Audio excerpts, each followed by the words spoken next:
años de gobierno de Andrés Manuel López Obrador en México. Según el mandatario, 7 de cada 10 mexicanos está apoyando su gestión, pero en su mensaje a la nación reconoció que falta trabajo por hacer en materia de seguridad.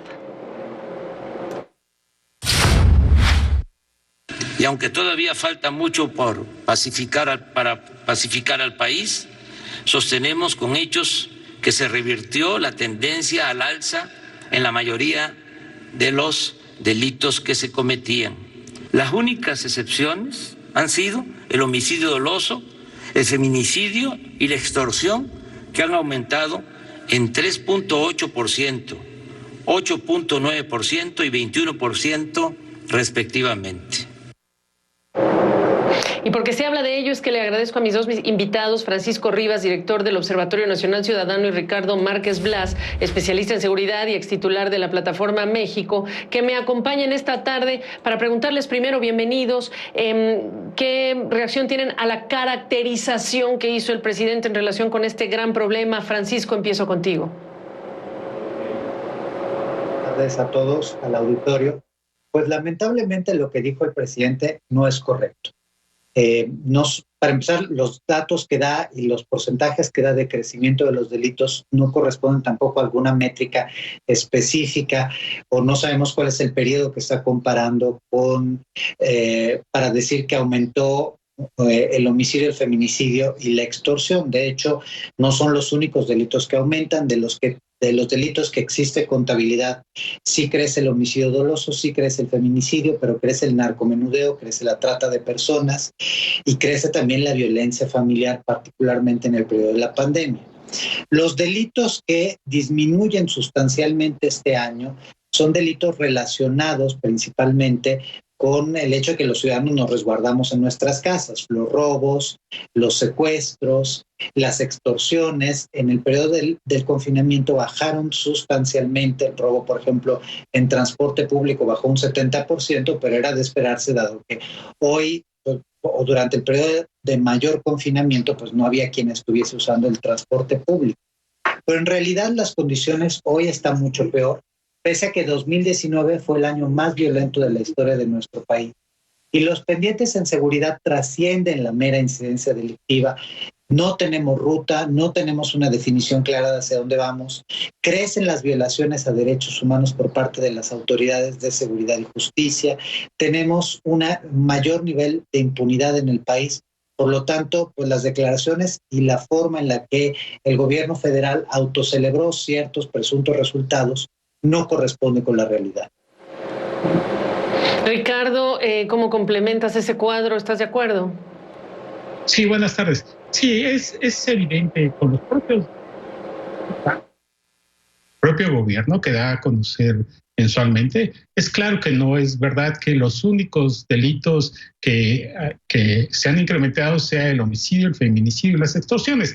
Hay otros delitos también muy importantes que se han incrementado. Y también, como lo mencionaba Francisco, muy importante es que aquellos que registran una baja están asociados con el cambio de comportamiento de la ciudadanía por el tema de la pandemia. Es muy importante también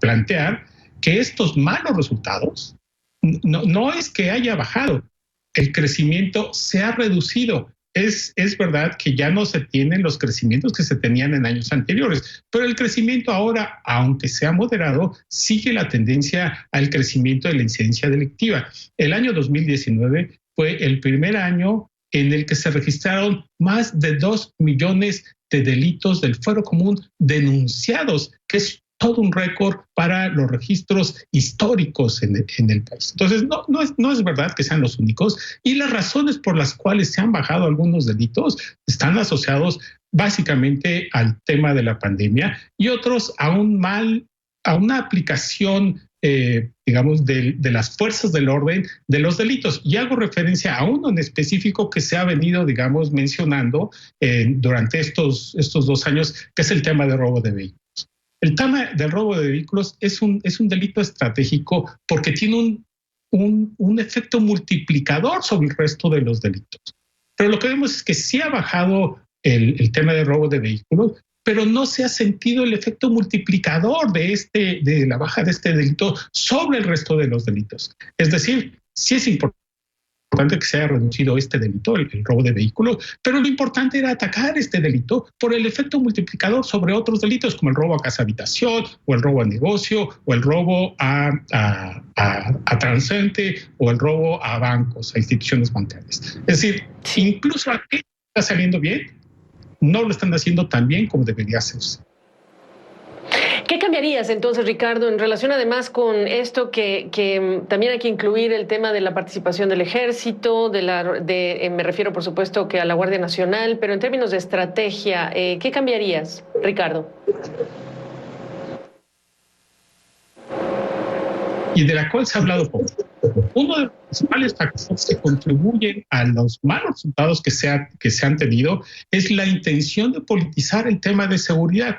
Desde el inicio de la actual administración se pretendió que los denominados superdelegados fueran quienes encabezaran y decidieran en las mesas de seguridad donde participan las policías estatales, las municipales y las federales. Ese intento por politizar y controlar políticamente el tema de seguridad es un error que todavía estamos pagando. Eso sería, digamos, una cosa que había que arreglar. Incluso ahora hay una controversia constitucional por parte del Estado de Chihuahua porque la Federación tomó unilateralmente la decisión de excluir a las autoridades estatales de las mesas de seguridad, lo cual evidentemente es inconstitucional, porque la Constitución marca que las tres órdenes de gobierno tienen que coordinarse para atender el tema de seguridad. Ese sería uno de los principales. La otra es, desde luego, el proyecto de la Guardia Nacional. Es un proyecto que no está dando los resultados esperados. No hay,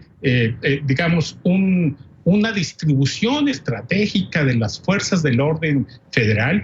El gobierno federal ha insistido para tratar de minimizar la gravedad del tema de seguridad pública, es que está concentrado en 10 u 11 estados. Sí, pero las fuerzas y las capacidades que tienen están distribuidas y diseminadas en todo el país. Entonces, digamos, hay una multiplicidad de inconsistencias en lo que necesita el país y lo que se ha planteado como solución. Francisco Rivas, ¿cómo complementas?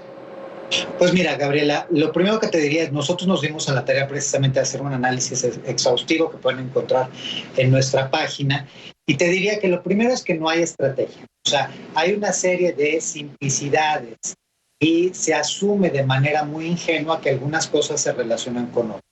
Esto nos lleva a cosas como que comentaba Ricardo, como es el tema de la politización de la seguridad, como es el tema del desplazamiento territorial de la Guardia Nacional y de las fuerzas federales, que, si me permite, solo en 9 meses de este año concentraron más de 900 quejas de violaciones a derechos humanos graves, entre ellas desapariciones forzadas.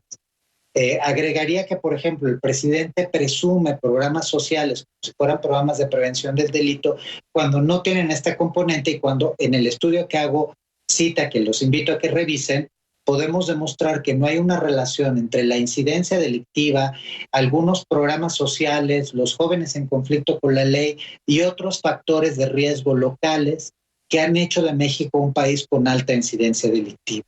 Tenemos un problema de también ausencia en la agenda pública de recuperación del sistema penitenciario.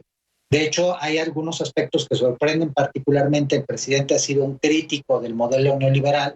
No obstante, hoy está entregando completamente el sistema penitenciario federal a los privados. Se están cerrando CEFERESOS, los centros de reinserción social, federales, para entregárselos a privados que los manejen. Se ha abandonado completamente la visión de género y la protección de la mujer, pero más grave todavía es los recortes presupuestales en materia de seguridad.